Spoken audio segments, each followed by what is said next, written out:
ಇನ್ನು ಹೈಕೋರ್ಟ್ನಲ್ಲಿ ಇವತ್ತು ಡಿ ಗ್ಯಾಂಗ್ನ ಬೇಲ್ ಅರ್ಜಿಯ ವಿಚಾರಣೆ ಈಗ ಮತ್ತೆ ಆರಂಭವಾಗಿದೆ. ಸೊ ಈಗ ಪ್ರಕರಣದಲ್ಲಿ 14ನೇ ಆರೋಪಿಯಾಗಿರುವಂತಹ ಪ್ರದೋಷ್ ಪರ ವಾದವನ್ನು ಮಂಡಿಸ್ತಾರೆ. ರೇಣುಕಾಸ್ವಾಮಿ ಕೊಲೆ ಆರೋಪಿಯಾಗಿರುವಂತಹ ಪ್ರದೋಷ್, ಆರೋಪಿ ನಂಬರ್ 14 ಪ್ರದೋಷ್, ಅವರ ಪರ ಹಿರಿಯ ವಕೀಲರಾಗಿರುವಂತಹ ದಿವಾಕರ್. ಸೊ ಇವರು ವಾದ ಮಂಡನೆಯನ್ನು ಮಾಡ್ತಾ ಇದ್ದಾರೆ.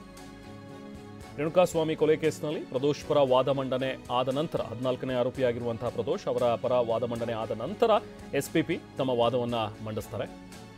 ಸೊ ಹಾಗಾಗಿ ಇವತ್ತು ಕುತೂಹಲ ಇರುವಂಥದ್ದು SPP ಇದನ್ನು ಹೇಗೆ ಡಿಫೆನ್ಸ್ ಮಾಡ್ತಾರೆ ಅನ್ನುವಂಥ ವಿಚಾರ. ಯಾಕಂದರೆ ಕಳೆದ ವಾರದಿಂದಲೂ ಕೂಡ ನಾವು ಗಮನಿಸ್ತಾ ಹೋದರೆ CV ನಾಗೇಶ್ ಅವರು ದರ್ಶನ್ ಪರ ವಕೀಲರು, ಜೊತೆಗೆ ಪವಿತ್ರ ಗೌಡ ಪರ ವಕೀಲರಾಗಿರುವಂಥ ಟಾಮಿ ಸೆಬಾಸ್ಟಿಯನ್, ಜೊತೆಗೆ ಇನ್ನು ಉಳಿದಂತೆ ಇನ್ನೂ ಒಂದಷ್ಟು 3 ಆರೋಪಿಗಳ ಪರ ವಕೀಲರು, ಹಿರಿಯ ವಕೀಲರೆಲ್ಲರೂ ಕೂಡ ವಾದವನ್ನು ಮಂಡಿಸಿದರು. ಇವತ್ತು ಪ್ರದೋಷ್ ಪರ ವಾದ ಕೂಡ ಈಗ ಮಂಡನೆ ಮಾಡ್ತಾ ಇದ್ದಾರೆ ದಿವಾಕರ್ ಅವರು. ಇದೆಲ್ಲ ಆದ ನಂತರ SPP ಪ್ರಸನ್ನಕುಮಾರ್ ಅವರು ವಾದವನ್ನು ಮಂಡಿಸ್ತಾರೆ. ಸೊ ಹಾಗಾಗಿ ಇವತ್ತು ಏನು ವಾದ ಮಂಡಿಸ್ತಾರೆ SPP, ಅದಾದ ನಂತರ ಏನಾದರೂ ಇವತ್ತೇ ಜಡ್ಜ್ಮೆಂಟ್ ರಿಸರ್ವ್ ಆಗತ್ತಾ? ಇವತ್ತೆಲ್ಲ ವಿಚಾರಣೆ ಮುಗಿದು SPP ಅವರು ಕೂಡ ತಮ್ಮ ವಾದವನ್ನು ಕಂಪ್ಲೀಟ್ ಮಾಡಿ ಇವತ್ತು ಆದ ನಂತರ ಜಡ್ಜ್ಮೆಂಟನ್ನು ರಿಸರ್ವ್ ಮಾಡ್ತಾರಾ ನ್ಯಾಯಾಧೀಶರು ಅನ್ನುವಂಥದ್ದು ಸಾಕಷ್ಟು ಕುತೂಹಲಕರ. ದರ್ಶನ್ 30 ಲಕ್ಷ ರೂಪಾಯಿಯನ್ನು ಕೊಟ್ಟಿದ್ರು ಈ ಸಾಕ್ಷ್ಯನಾಶಕ್ಕೆ ಅನ್ನುವಂಥ ಒಂದು ಆರೋಪ ಇದೆ. ಈ ಸಾಕ್ಷ್ಯನಾಶಕ್ಕೆ ಯತ್ನ ಅನ್ನುವಂಥ ಒಂದು ಆರೋಪ ಏನಿದೆಯಲ್ಲ, ದರ್ಶನ್ ಅವರು 30 ಲಕ್ಷ ಕೊಟ್ಟಿದ್ದಾರೆ ಅನ್ನುವಂಥದ್ದು, ಅದಕ್ಕೆ ಸಂಬಂಧಪಟ್ಟಂತೆ ದಿವಾಕರ್ ವಾದ ಮಾಡಿದ್ದಾರೆ. 30 ಲಕ್ಷ ಹಣವನ್ನು ಕೂಡ ಈಗಾಗಲೇ ಪೊಲೀಸರು ಸೀಸ್ ಮಾಡಿದ್ದಾರೆ. ಸೊ ಹಾಗಾಗಿ 1 ರೂಪಾಯಿ ಕೂಡ ಹಣನ ಇಲ್ಲಿ ಸಾಕ್ಷ್ಯನಾಶಕ್ಕೆ ಅಂತ ಬಳಸಿಲ್ಲ, ಅಂದರೆ ಸಾಕ್ಷ್ಯನಾಶ ಆಗೇ ಇಲ್ಲ. ಸೊ ಇಲ್ಲಿ ನೀವೇನು 30 ಲಕ್ಷ ಅವ್ರು ಪಡೆದಿದ್ದಾರೆ ಅನ್ನುವಂಥದ್ರ ಬಗ್ಗೆ ಆರೋಪಗಳನ್ನು ಮಾಡ್ತಾ ಇದ್ರಿ, ಬಟ್ ಅದೆಲ್ಲವೂ ಕೂಡ ಪೊಲೀಸರು ಈಗಾಗಲೇ ಅದನ್ನು ರಿಕವರ್ ಮಾಡ್ಕೊಂಡು ಬಂದಿದ್ದಾರೆ. 30 ಲಕ್ಷವೂ ಕೂಡ ಸಿಕ್ಕಿದೆ ಅಂತ ಹೇಳಿದ್ದಾರೆ. ಸೊ ಹಾಗಾಗಿ 1 ರೂಪಾಯಿ ಕೂಡ ಇಲ್ಲಿ ಸಾಕ್ಷ್ಯನಾಶಕ್ಕೆ ಬಳಕೆ ಆಗಿಲ್ಲ ಅನ್ನೋ ಒಂದು ಮಾತುಗಳನ್ನು ಹಿರಿಯ ವಕೀಲರಾಗಿರುವಂಥ ದಿವಾಕರ್ ಅವರು ವಾದ ಮಂಡನೆ ಮಾಡ್ತಾ ಇದ್ದಾರೆ. ಸೊ ಈ ಘಟನೆ ಬಗ್ಗೆ ಪ್ರದೋಷ್ ಪಾತ್ರ ಕೇವಲ ಒಂದು ರೀತಿ ಇಲ್ಲಿ ಮಾಹಿತಿದಾರನಾಗಿ ಮಾತ್ರ ನಮ್ಮ ಕಕ್ಷಿದಾರ ಕೆಲಸ ಮಾಡಿದಾನೆ ಹೊರತು ಇದರಲ್ಲಿ ಸಾಕ್ಷಿ ನಾಶಪಡಿಸೋದಕ್ಕಾಗಲಿ ಅಥವಾ ಈ ಕೊಲೆಯಲ್ಲಿ ಭಾಗಿಯಾಗಿರೋದಾಗಲಿ ಅಥವಾ ಆತನನ್ನು ಕಿಡ್ನಾಪ್ ಮಾಡ್ಕೊಂಡು ಬಂದಂಥ ಒಂದು ವಿಚಾರಕ್ಕೆ ಸಂಬಂಧಪಟ್ಟಂತೆ ಆಗಲಿ ಈತನ ಪಾತ್ರ ಏನೂ ಇಲ್ಲ ಅಂತ ಹೇಳಿ ಈಗ ದಿವಾಕರ್ ಅವರು ವಾದ ಮಂಡನೆಯನ್ನು ಮಾಡ್ತಾ ಇದ್ದಾರೆ. ಸೊ ಈ ಘಟನೆ ಬಗ್ಗೆ ಪ್ರದೋಷ್ ಪಾತ್ರ ಕೇವಲ ಮಾಹಿತಿದಾರನದ್ದು, ಒಂದು ಇನ್ಫಾರ್ಮೇಶನ್ ಅನ್ನ ಪಾಸ್ ಮಾಡೋದಕ್ಕೆ ಮಾತ್ರ ಈತನ ಬಳಕೆ ಆಗಿದೆ. ಹಲ್ಲೆ ನಡೆಸಿರುವುದಾಗಿ ಪೊಲೀಸರು ಆರೋಪಿಸಿದ್ರೂ ಕೂಡ ಅದಕ್ಕೆ ಪ್ರದೋಷ್ ಪರ ಹಿರಿಯ ವಕೀಲ ಈಗ ದಿವಾಕರ್ ಅವರು ವಾದ ಮಂಡನೆಯನ್ನ ಮಾಡ್ತಾ ಇದ್ದಾರೆ. ಯಾಕೆಂದ್ರೆ ಪೊಲೀಸರು ಏನು ಆರೋಪ ಮಾಡ್ತಾ ಇದಾರಲ್ಲ ಅದಕ್ಕೆ ಸಾಕ್ಷ್ಯ ಇಲ್ಲ ಅವರು ಹಲ್ಲೆ ಮಾಡಿದ್ದಾರೆ ಅನ್ನುವಂಥ ಒಂದು ವಿಚಾರಕ್ಕೆ. ಕೇವಲ ಪೊಲೀಸರು ಆರೋಪ ಮಾತ್ರ ಮಾಡ್ತಾ ಇರೋದು ಬಿಟ್ಟರೆ ಪ್ರದೋಷ್ ಮೇಲೆ ಅದಕ್ಕೆ ಸಂಬಂಧಪಟ್ಟಂತೆ ಪೂರಕವಾದಂತಹ ಯಾವುದೇ ರೀತಿಯಾದಂತಹ ಪ್ರೂಫನ್ನು ಅವರು ಒದಗಿಸಿಲ್ಲ ಅಥವಾ ಸಾಕ್ಷ್ಯಗಳನ್ನು ಅವರು ಒದಗಿಸಿಲ್ಲ ಪೊಲೀಸ್ ತನಿಖೆಯ ಸಂದರ್ಭದಲ್ಲಿ. ಹಾಗಾಗಿ ಇಲ್ಲಿ ಪ್ರದೋಷನ್ನು ನಾವು ಒಬ್ಬ ಆರೋಪಿ ಅಂತ ಹೇಳಿ ಹೇಗೆ ಪರಿಗಣಿಸೋದಕ್ಕೆ ಸಾಧ್ಯ? ಈ ಕೊಲೆಯಲ್ಲಿ ಅಥವಾ ಈ ಕಿಡ್ನಾಪ್ನಲ್ಲಿ, ಹಲ್ಲೆಯಲ್ಲಿ ಇದೆಲ್ಲದರಲ್ಲೂ ಕೂಡ ಆತನ ಪಾತ್ರ ಏನೂ ಇಲ್ಲ, ಅಥವಾ ಸಾಕ್ಷ್ಯ ನಾಶಪಡಿಸೋದ ವಿಚಾರದಲ್ಲೂ ಕೂಡ ಈತನ ಪಾತ್ರ ಏನೂ ಇಲ್ಲ. ಈತ ಬರೀ ಒಬ್ಬ ಮಾಹಿತಿದಾರನಾಗಿದ್ದ, ಇನ್ಫಾರ್ಮೇಷನ್ನ ಅಲ್ಲಿಂದ ಇಲ್ಲಿಗೆ ಪಾಸ್ ಮಾಡ್ತಾ ಇದ್ದ ಅಷ್ಟೇ, ಮಾಡೋದಕ್ಕೆ ಮಾತ್ರ ಈತನ ಬಳಕೆ ಆಗಿದೆ, ಈತನ ಪಾತ್ರ ಅಷ್ಟಕ್ಕೆ ಸೀಮಿತ ಅನ್ನುವಂಥ ಒಂದು ಮಾತುಗಳನ್ನು ದಿವಾಕರ್ ಅವರು ತಮ್ಮ ವಾದ ಮಂಡನೆಯಲ್ಲಿ ಹೇಳ್ತಾ ಇದ್ದಾರೆ. ಸೊ ಒಟ್ಟಾರೆ ಇವತ್ತು ರೇಣುಕಾಸ್ವಾಮಿ ಕೊಲೆ ಪ್ರಕರಣಕ್ಕೆ ಸಂಬಂಧಪಟ್ಟಂತೆ ಕೇಸ್ನಲ್ಲಿ ಆರೋಪಿ ನಂಬರ್ 14 ಪ್ರದೋಷ್ ಅವರ ಪರ ಹಿರಿಯ ವಕೀಲರು ದಿವಾಕರ್ ಅವರು ವಾದ ಮಂಡನೆಯನ್ನು ಮಾಡ್ತಾ ಇದ್ದಾರೆ. ಸೊ ಜೊತೆಗೆ ಒಂದಷ್ಟು ರಿಕವರಿ ಬಗ್ಗೆ, ಈ ಹಣ ಸಾಕ್ಷ್ಯನಾಶಕ್ಕೆ ಬಳಸಿದ್ರು ಅಂತ ನೀವೇನು ಹೇಳ್ತಾ ಇದ್ದೀರಿ, ಆ ಹಣವನ್ನು ರಿಕವರ್ ಮಾಡ್ಕೊಂಡಿರೋದ್ರ ಬಗ್ಗೆ, ಇದೆಲ್ಲದ್ರ ಬಗ್ಗೆನೂ ಕೂಡ ದಿವಾಕರ್ ಅವರು ಕೋರ್ಟ್ನ ಗಮನಕ್ಕೆ ತರ್ತಾ ಇದ್ದಾರೆ. ಈಗ ನ್ಯಾಯಮೂರ್ತಿಗಳು ಇದನ್ನು ಯಾವ ರೀತಿಯಾಗಿ ಪರಿಗಣಿಸ್ತಾರೆ, ಜೊತೆಗೆ ಈಗ SPP ಮಾಡುವಂಥ ಒಂದು ವಾದ ಸಾಕಷ್ಟು ಇಂಟ್ರೆಸ್ಟಿಂಗ್ ಆಗಿರುವಂಥದ್ದು.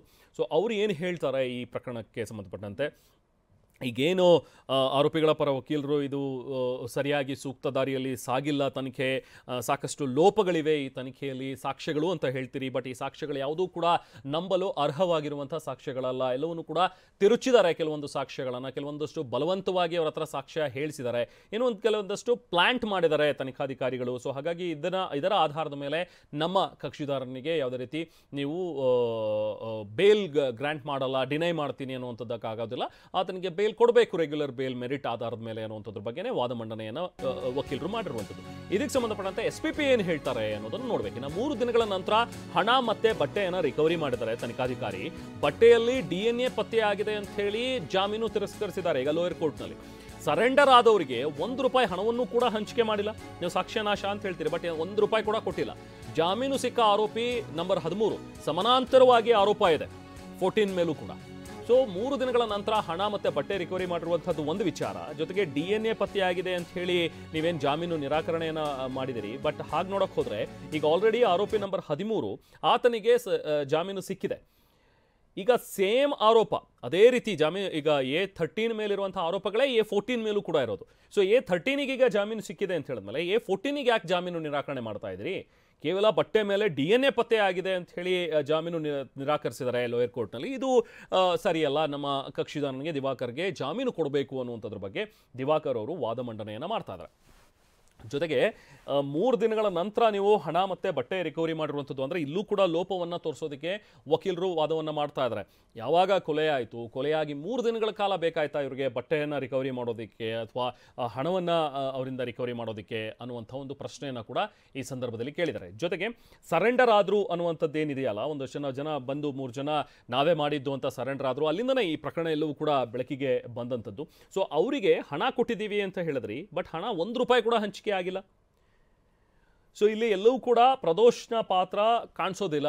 A13 ಮೇಲಿರುವಂತಹ ಆರೋಪಗಳೇ A14 ಮೇಲಿರೋದ್ರಿಂದಾಗಿ A13ಗೆ ಆಲ್ರೆಡಿ ನೀವು ಜಾಮೀನನ್ನು ಕೊಟ್ಟಿರೋದ್ರಿಂದಾಗಿ A14ಗೂ ಕೂಡ ಜಾಮೀನನ್ನು ಕೊಡಬೇಕು ಅನ್ನುವಂಥದ್ರ ಬಗ್ಗೆ ವಾದ ಮಂಡನೆಯನ್ನು ಮಾಡಿದ್ದಾರೆ.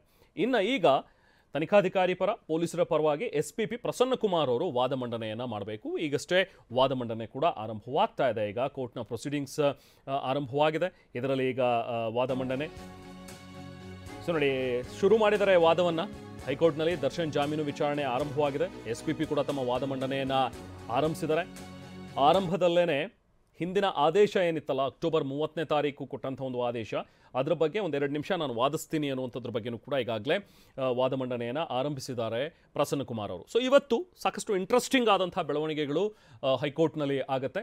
ಯಾಕಂತ ಹೇಳಿದ್ರೆ ಇವತ್ತು ಆಗುವಂಥ ಈ ವಾದ ಆಲ್ರೆಡಿ ಆಗಿರುವಂತಹ ಆರೋಪಿಗಳ ಪರವಾಗಿ ವಕೀಲರು ವಾದಿಸಿರುವಂತಹ ಒಂದು ವಾದ, ಇವತ್ತಾಗುವಂತಹ ಪ್ರತಿವಾದ, ಇದೆಲ್ಲವನ್ನು ಆಧರಿಸಿ ವಿಶ್ವಜಿತ್ ಅವರು ನ್ಯಾಯಮೂರ್ತಿಗಳು ಏನು ತೀರ್ಮಾನವನ್ನು ಕೈಗೊಳ್ತಾರೆ, ಸೊ ಇವತ್ತು ಜಡ್ಜ್ಮೆಂಟ್ ಏನಾದರೂ ರಿಸರ್ವ್ ಮಾಡಿಡ್ತಾರಾ ಅನ್ನುವಂಥದ್ದು ಕೂಡ ಕುತೂಹಲಕರ.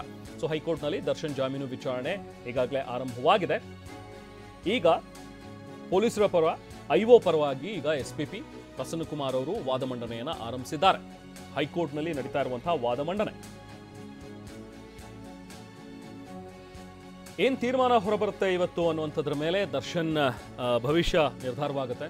ಯಾಕಂತ ಹೇಳಿದ್ರೆ ಬೆಳಗ್ಗಿಂದಲೂ ಕೂಡ ಒಂದು ಸಾಧ್ಯತೆಗಳನ್ನು ನಾವು ಮಾತಾಡ್ತಾ ಇದ್ವಿ. ಬಹುಶಃ ಇವತ್ತೇನಾದರೂ CV ನಾಗೇಶ್ ಅವರು ಅಂದರೆ ದರ್ಶನ್ ಪರ ವಕೀಲರು ಮತ್ತೊಂದು ಅರ್ಜಿ ಏನಾದರೂ ಹಾಕ್ತಾರಾ ಹೈಕೋರ್ಟಿಗೆ. ಇವತ್ತು ಈಗ ಆಗ್ತಾ ಇರುವಂಥದ್ದು ರೆಗ್ಯುಲರ್ ಬೇಲ್ಗೆ ಸಂಬಂಧಪಟ್ಟಂತೆ ಆಗ್ತಾ ಇರುವಂಥ ವಿಚಾರಣೆ. ಆಲ್ರೆಡಿ ಇಂಟರಿಮ್ ಬೇಲ್ ಅಂತೂ ಇದೆ ದರ್ಶನ್ಗೆ, ಬಟ್ ಇನ್ನು 1 ವಾರ ಕಾಲಾವಕಾಶ ಮಾತ್ರ ಇರುವಂಥದ್ದು. ಆಲ್ಮೋಸ್ಟ್ ಒಂದು 35 ಡೇಸ್ ಈಗಾಗಲೇ ಕಳೆದು ಹೋಗಿದೆ. ಇನ್ನೇನು ಹಾರ್ಡ್ಲಿ 8-10 ದಿನಗಳ ಮಾತ್ರ ಈಗ ದರ್ಶನ್ಗೆ ಬಾಕಿ ಇರುವಂಥದ್ದು. ಸೊ ಇನ್ನೂ ಸರ್ಜರಿ ಆಗಿಲ್ಲ, ಸರ್ಜರಿ ಡೇಟ್ ಕೂಡ ಫಿಕ್ಸ್ ಆಗಿಲ್ಲ.